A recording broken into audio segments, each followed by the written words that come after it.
Have you ever heard of Borderlands Legends? Well, if you haven't, I don't blame you. It was a mobile only release game and has fallen into obscurity by now with all the games to surpass it in popularity and cult classic status. When people talk about the pre sequel being the worst in the franchise, it's not because of it being bad, just not living up to expectations. But in this case, Borderlands Legends was a game that never even got recognized on people's radars. So let's get into it. Borderlands Legends was a Borderlands 1, and yes, you heard that right, Borderlands 1 strategy game developed by 2K and 2K China, released in 2012, which is right in line with Borderlands 2's release. And why Gearbox releases an old Borderlands game right when they drop a new game, new engine, new art style, and entirely new brand identity is absolutely beyond me. But who are we mere mortals to question the authority of Randy Pitchfork? This game was only released on iOS on the App Store and not on Android, making it exclusive to Apple devices at the time. But like I said earlier, it was a real-time strategy game based on Borderlands 1 and its levels, and gameplay shows that there are actually recreations and design features of Borderlands 1, with models representing areas like arid Badlands and even parts of DLCs like General Knox. Now, I don't doubt that Borderlands 1 assets could run on a phone, even older ones, but props to the dev team for trying to make faithful recreations of the game design with the tools that they had to work with.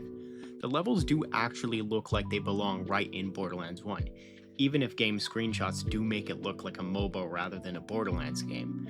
What I think has to be the strangest and worst decision they made towards this game, however, is the cancellation of Borderlands Online in order to fund this. This is why 2K China is credited for both Borderlands Legends and Borderlands Online. While sure, the game doesn't look bad and it actually tries to be like Borderlands 1, which I'll get to in a bit, it ended up killing what could have been a very successful Borderlands title with Borderlands Online, and instead opted for making a mobile game because of the money. If you didn't know, Borderlands Online's funding was supposed to be put towards an MMO Borderlands game instead of a mobile game, containing elements from both Borderlands 1 and 2. With it being a live service game, it would have prevented a market for a game like Destiny to step in when Gearbox ghosted support for all the games back when Borderlands 2 just stopped receiving updates. It's not that I dislike Destiny, it's just that with a more hands-on support from Gearbox, we never would have had the massive content gap between Borderlands 2 and Borderlands 3. This also would have kept the player base intact rather than having Borderlands receive hate now from different corners of other fan bases. Gearbox could have had a memorable live service Borderlands game, but instead we got the Borderlands equivalent of a mobile game ad since it was deemed more profitable. You play through levels as the four original Vault Hunters in light recreations of the Borderlands story, all the way up to the DLCs even, and you can fight crucial enemies like the Destroyer and General Knox. I couldn't find anything, however, about Claptrap or Cromarax, and since the game's been down for so long, there's a chance that we'll never know if either of those enemies are even encountered at this point. It is a cool concept of having a mobile Borderlands game where you can play through the story, but I feel like the idea was just too compressed down into a mobile format. Borderlands isn't a real-time strategy, the player base latched onto the FPS aspect of it, and that's what made it big in the first place. If Gearbox had ported Borderlands 1 to the phone, which probably would have worked seeing as games like GTA San Andreas have been on mobile forever now, they might have had more luck keeping it alive. Either way, you still get to play some form of Borderlands 1. Each different Vault Hunter has their respective roles and weapons to use within the game.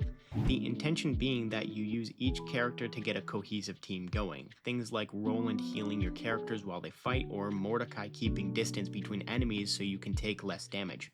There's even skill trees to spec into with the original abilities from Borderlands 1.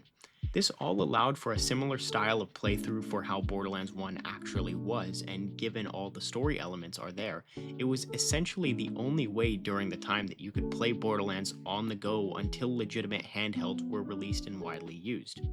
It's still very strange that it's so centric around Borderlands 1's story since it was supposed to release in tandem with Borderlands 2 during the time where mobile gaming, at least mobile games that were actual hands-on games and not just idle games, weren't very popular yet.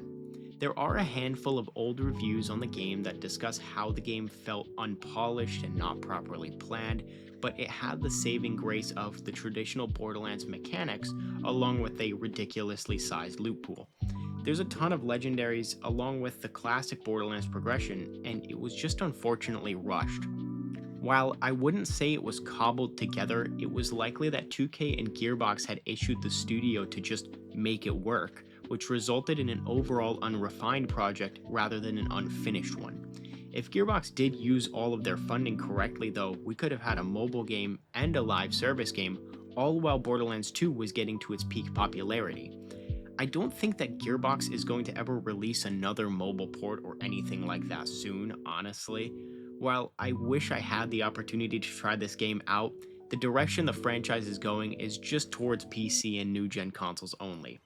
It would have made for a really cool addition to Borderlands history if it stayed, but it looks like it just ended up being another forgotten Gearbox title. That's all I've got for today, and I'll see you guys in the next video.